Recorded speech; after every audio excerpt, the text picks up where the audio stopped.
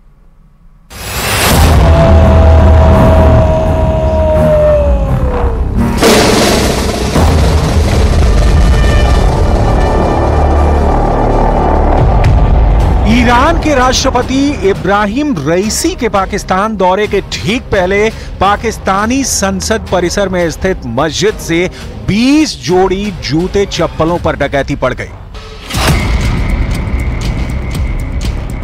ये डकैती दिन दहाड़े हुई, सुरक्षा कर्मियों की मौजूदगी में हुई, लेकिन इसे देख कोई नहीं पाया और जब खबर मीडिया के सामने आई तो सुरक्षा कर्मियों को कुछ सूझ नहीं रहा था कि वो जवाब क्या दें, इसलिए वो अपना सिर खुजलाने लगे। पार्लियामेंट हाउस की मस्जिद से नमाज जुमा के बाद 1 दर्जन अफराद की जूतियां चोरी कर दी गई हैं। पार्लियामेंट हाउस की मस्जिद से नमाजियों के जूते चोरी करने वाला कौन था? स्पीकर कौमी असम्बली सरदार अयाज सादिक ने तहकीकात का हुक्म दे दिया। मतलब अगर आप पाकिस्तान में हैं तो खुद की जान सहित अपने सामान की भी सुरक्षा की जिम्मेदारी सिर्फ और सिर्फ आप ही की है।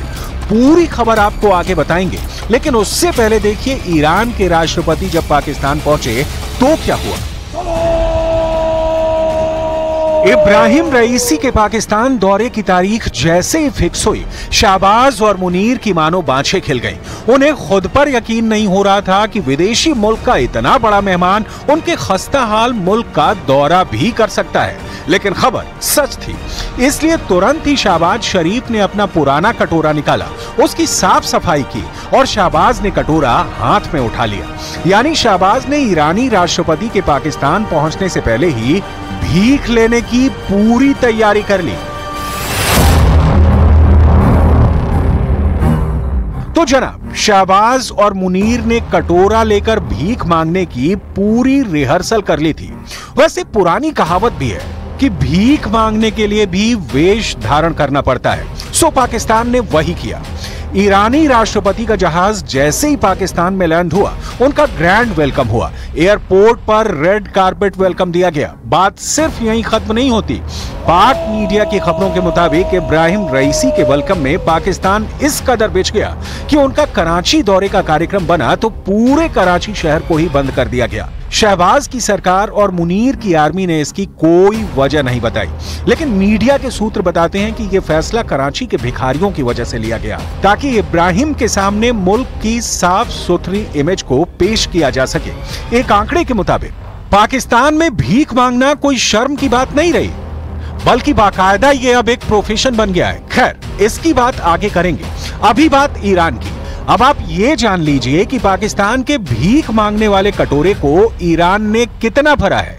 बताया जा रहा है कि दोनों देशों के बीच बैठक का मुद्दा पाकिस्तान ईरान के बीच की गैस पाइपलाइन प्रोजेक्ट है, जो पैसे की कमी से सालों से लटकी हुई है।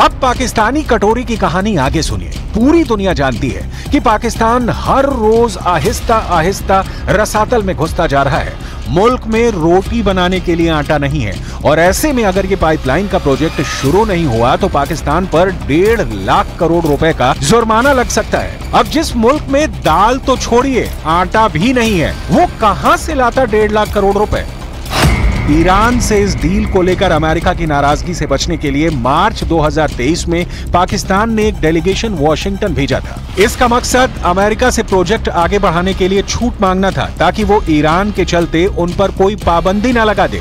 हालांकि अमेरिका ने अभी तक इस पर कोई फैसला नहीं दिया, लेकिन पिछले साल पाकिस्तान के कार्यवाहक प्रधानमंत्री अनवारुल हक काकड़ की अंतरिम सरकार ने प्रोजेक्ट के एक हिस्से को मंजूरी दे दी। इसी वजह से पाकिस्तान 80 किलोमीटर लंबी गैस पाइपलाइन बिछाना चाहता है, लेकिन अमेरिका के दबावों की वजह से उसे लगातार झुकना पड़ रहा है। पाकिस्तान की हालत को समझने के लिए इस खबर पर भी गौर कीजिए। पाकिस्तान में नई सरकार के गठन के बाद ही पाकिस्तान के वजीर आला साहब शी जिनपिंग के मुल्क जाने की तैयारी में थे, लेकिन चाह कर भी शाहबाज का चीन दौरा अब तक नहीं हो पाया, क्योंकि पाकिस्तान इंटरनेशनल एयरलाइंस की हालत ठीक नहीं है। उसके कई विमान आसमान में उड़ने की जगह एयरपोर्ट पर धूल फांक रहे हैं और जानकारी के मुताबिक शाहबाज का प्लेन भी पाकिस्तान इंटरनेशनल एयरलाइंस यानी PIA का ही है। अब पाकिस्तानी संसद परिसर से गायब हुए जूते चप्पलों की खबर भी जान लीजिए। संसद में हुई ऐसी घटना पर स्पीकर ने जांच के आदेश दिए हैं। संयुक्त सचिव प्रशासन और सार्जेंट एट आर्म्स स्तर के अधिकारियों को घटना की जांच करने का काम सौंपा गया है और CCTV फुटेज की निगरानी के माध्यम से अपराधियों की पहचान करने के प्रयास जारी है। चलिए चीन से आपको खबर बता दें, जहां के लिए ये बुरी खबर है, क्योंकि पाकिस्तान की तरह चीन में भी अर्थव्यवस्था पूरी तरह से हिल चुकी है। प्रॉपर्टी बाजार से लेकर सब्जी मंडी तक चीन की हालत पस्त है। सब